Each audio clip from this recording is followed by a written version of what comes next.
Ketika ayam mengeluarkan telur, telur kemudian menjadi ayam lagi. Terus kita berdebat, telur sama ayam dulu mana? Menurut Anda milih mana? Assalamualaikum warahmatullahi wabarakatuh. Dalam kesempatan kali ini, kita akan melakukan sesi tanya jawab bersama Gus Baha.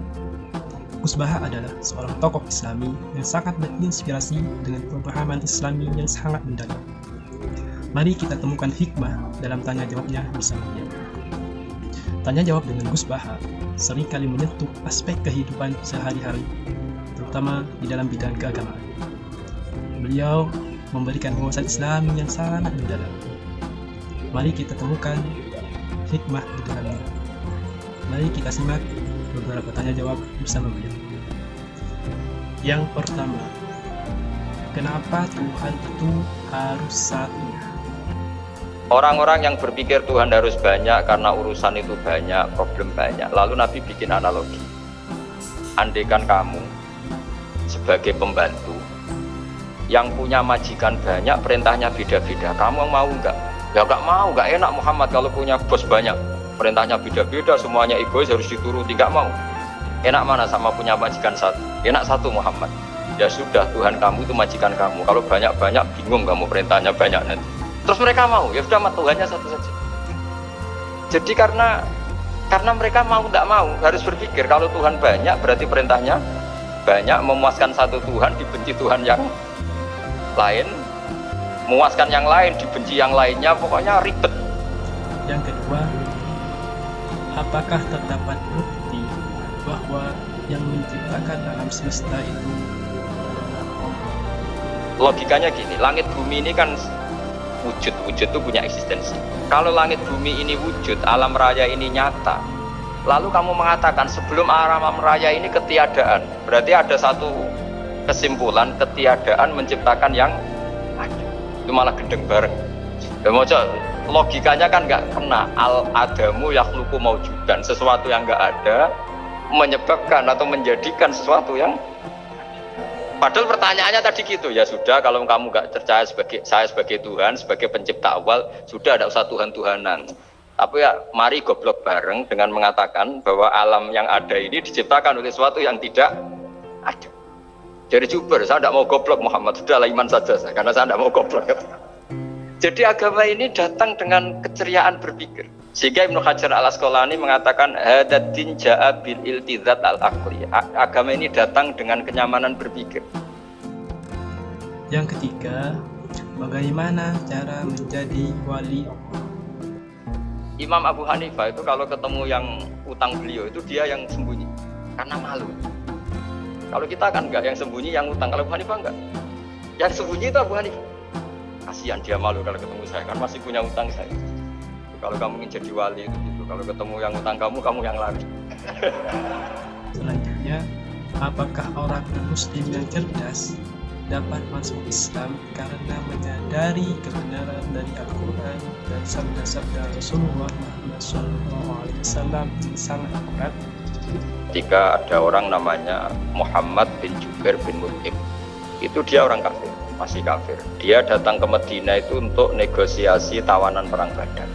Dulu beberapa orang yang negosiasi sama Nabi itu ya nunggu di masjid. Singkat cerita, Nabi sholat maghrib baca surat Wat-Tur. Terus dia dengerin sampai Allah tanya, Am khuliqu min ghairi syai'in. Kalau kamu tidak ngakui saya sebagai Tuhan, kata Allah, silahkan Anda berpikir bahwa alam raya ini dimulai dari ketiadaan, atau kamu sendiri merasa sebagai pencipta alam raya ini, pencipta langit dan bumi.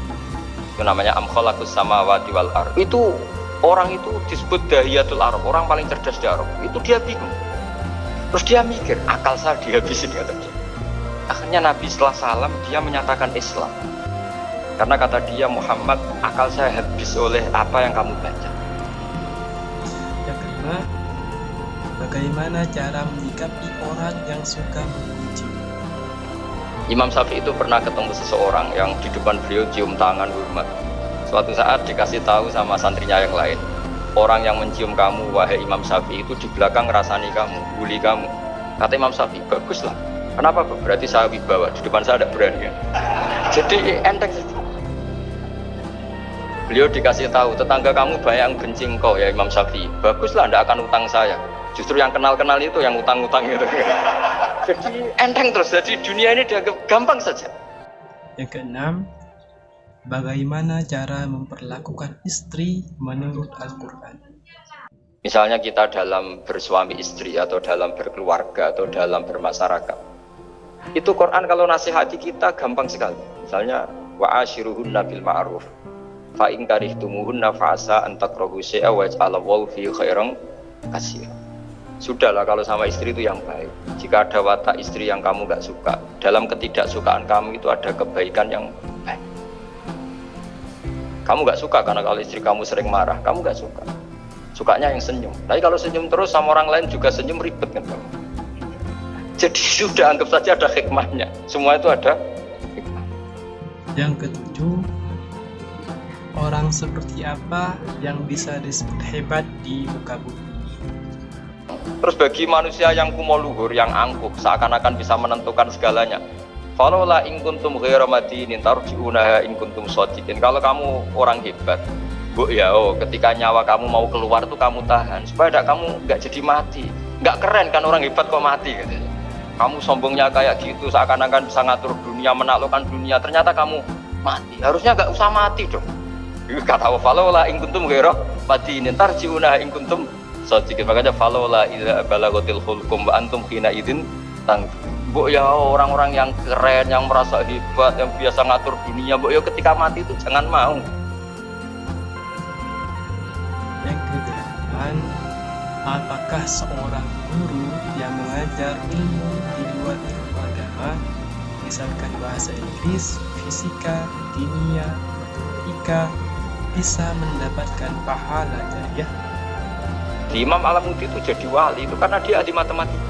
Beliau ahli usul fikih, ahli fikih, tapi senangannya ngajar matematika. Sampai muridnya sanksi ini masuk surga enggak ya? Walhasil dalam cerita keramat beliau, itu beliau masuk surga itu dijamin dapat surga itu karena ngajar matematika. Tapi di hati beliau hanya satu.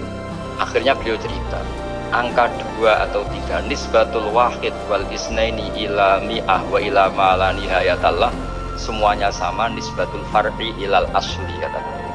Bahwa angka 2, 3, 1000 sampai 1 miliar itu perbandingannya dengan angka 1 apa hubungannya? Al-far'i ma'al asli, yaitu angka 2, 3 adalah cabang dari angka 1. Jadi alam raya sebanyak apapun, ada galaksi, ada Mars, ada apa saja, tetap dimulai dari wujud yang satu, yaitu wujudnya Allah Subhanahu wa ta'ala. Jadi beliau menjadikan matematika sebagai alat perangkat untuk tahu.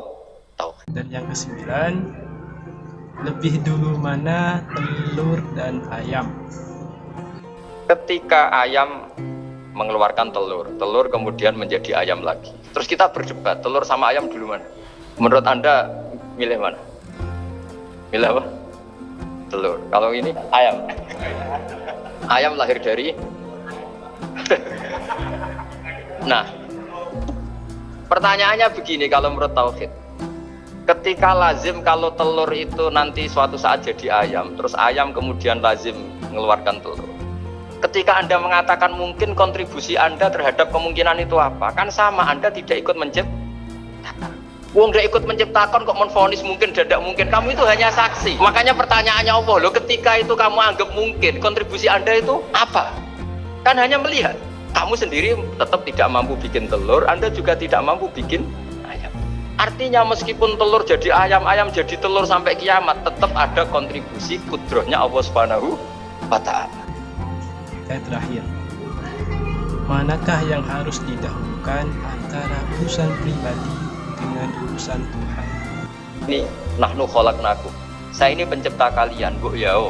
Hubungan kamu itu dengan saya, urusan kamu terdekat itu dengan saya, kata Allah, bukan dengan yang lain. Karena saya menciptakan kamu, kata Allah. Tapi kita ini aneh, jadi manusia itu aneh. Dengan zat yang menciptakan kita tidak punya urusan, dengan yang tidak terkait dengan kita punya urusan. Itu kan aneh. Nah, itulah tadi tanya jawab singkat bersama Gus Bahar. Semoga wawasan Islam yang kita peroleh dapat menjadi ilmu yang barokah dan bermanfaat bagi kehidupan kita sehari-hari. Amin, amin ya rabbal alamin. Sampai jumpa di kesempatan berikutnya. Wassalamualaikum warahmatullahi wabarakatuh.